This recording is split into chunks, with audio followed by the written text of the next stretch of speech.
This is my 2010 Volvo S80 T6, and it is a WHOOPTY, but it has a lot of potential to become a sleeper. For some backstory, this was my first car that I purchased when I was just 18. I wanted something quick, all-wheel drive, cheap, and reliable.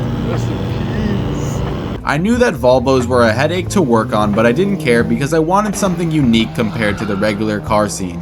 I bought the car for around $3,000 on Facebook Marketplace, but it needed some work. So far, I bought new tires, replaced all the fluids, replaced the front and rear suspension, replaced all the accessories, and some little things here and there. But around a year ago, I was at a gas station when someone reversed into me and caused some somewhat minor damages. It completely bent the hood, cracked the headlight, and misaligned the frame a little and the front bumper. At the same time, the hood wouldn't open because the hood release was so rusty. So I just let the car sit for a while and gave up on it. Fast forward to today, and I wanted to turn it into a build series for you guys. There's rarely any videos on this car, and I really want to bring out its full potential. So why do I consider this a WHOOPTY? Well, the headlight's cracked, the front bumper's misaligned, there's a lot of scratches, and I mean a lot. The roof is cracking due to some rust, one of the wheels are bent from a pothole, it has a random hole in it, the key fob doesn't work so it doesn't start, and just overall the paint needs a lot of love. Before filming, I did actually replace the hood latch cable so the hood works now, but some of the pros of this car is that the motor, the transmission, the all-wheel drive system, brakes and suspension are all healthy. I hope.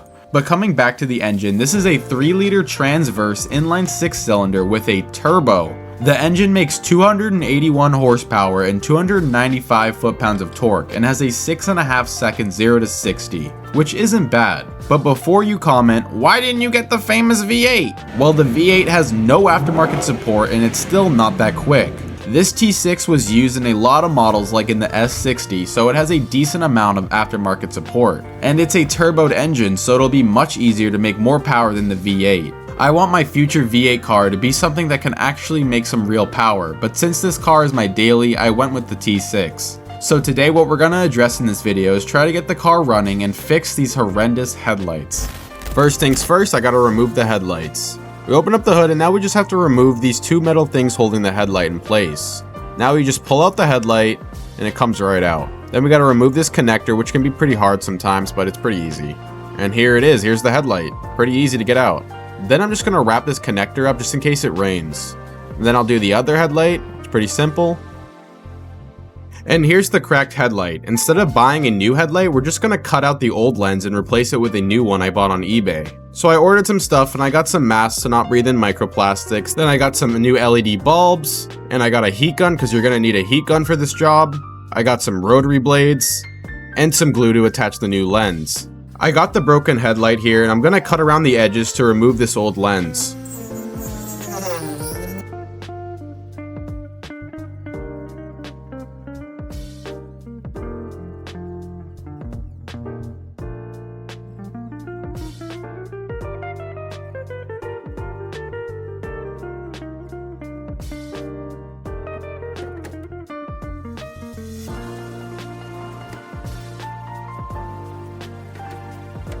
And like 30 minutes later, we actually got the lens out. And now I'm going to do the same for the other lens.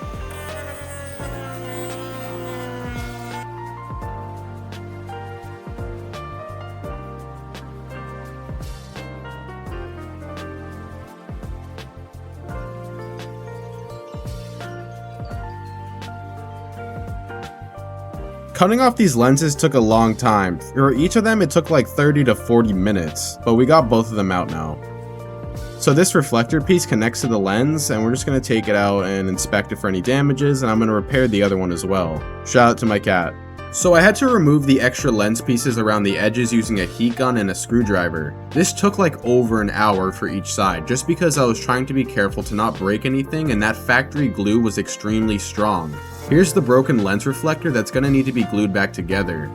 And just look at how crusty that old lens was. I then scraped the old glue off the edges so the new lens would be able to fit in nicely. After like 5 hours, I got the old lenses off both headlights. Now that I'm inside, I'm super gluing the broken pieces back together for the reflector. Remember, we're doing this the WHOOPTY way, not the right way. A couple days later, and the headlight lens came in the mail. I bought these for $100 on eBay. A new headlight assembly was literally $250 each, so I saved myself $150. I installed the LED headlight bulbs off camera. They only costed $40 and I'll put an Amazon link in the description. I moved the table near the bulkhead to get some fresh air and I made sure that the lens was going to fit before adding the glue. Luckily, these Chinese lenses did actually fit. I got the glue ready in the caulk gun and I applied it all around the edges.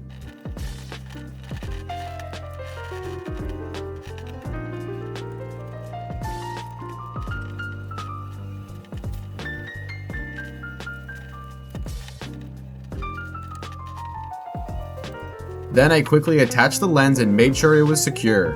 I finished both sides and would you just look at how good that looks. They were extremely clean and I'll show it before and after at the end of the video. But for now I had to let the glue cure and it's time to address the key ignition issue.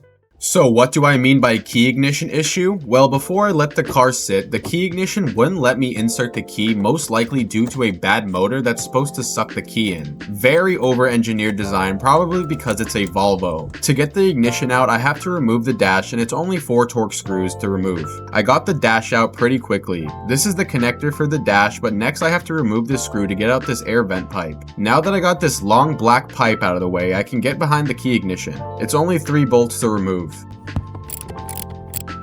Okay, I got it out now and I'm blurring the method pin so one of you guys don't steal my car. I've tried working on this before, so luckily I know what to expect. And I have a spare ignition I bought for $50 at the junkyard. This is the motor I need to replace and I just soldered on the brushless motor from the junkyard one. I got it all back together and I put it back in the car. I then bolted it back into place, and putting back in this air vent pipe was a pain in the While I was trying to put the dash back in, I dropped one of the screws and here's me raging about it.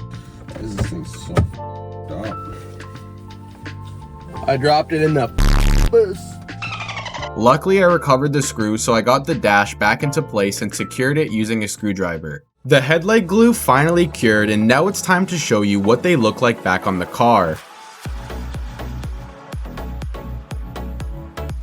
I loved how these came out. The car looks a lot less like a WHOOPTY. I gave the car a jump start and just look at how nice these new bulbs were. My key ignition repair worked and saved me a $500 dealership repair bill. So of course, now it's time to go for a drive. It was so nostalgic driving this car again. I was trying not to push it too hard because I still wanted to change the oil. But of course, I still did a 0 to 60 test that wasn't completely full throttle. Just ignore that check engine light.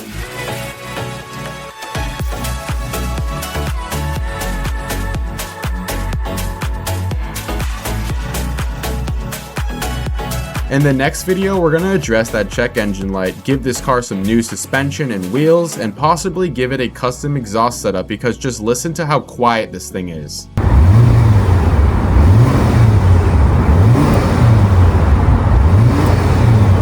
I made it back home from my drive and I shut off the car and went to bed.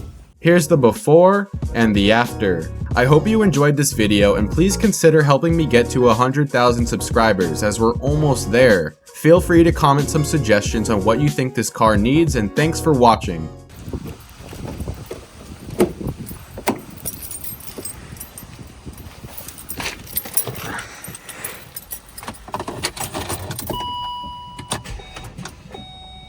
Oh no.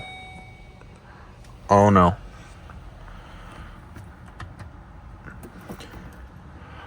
Oh sh**.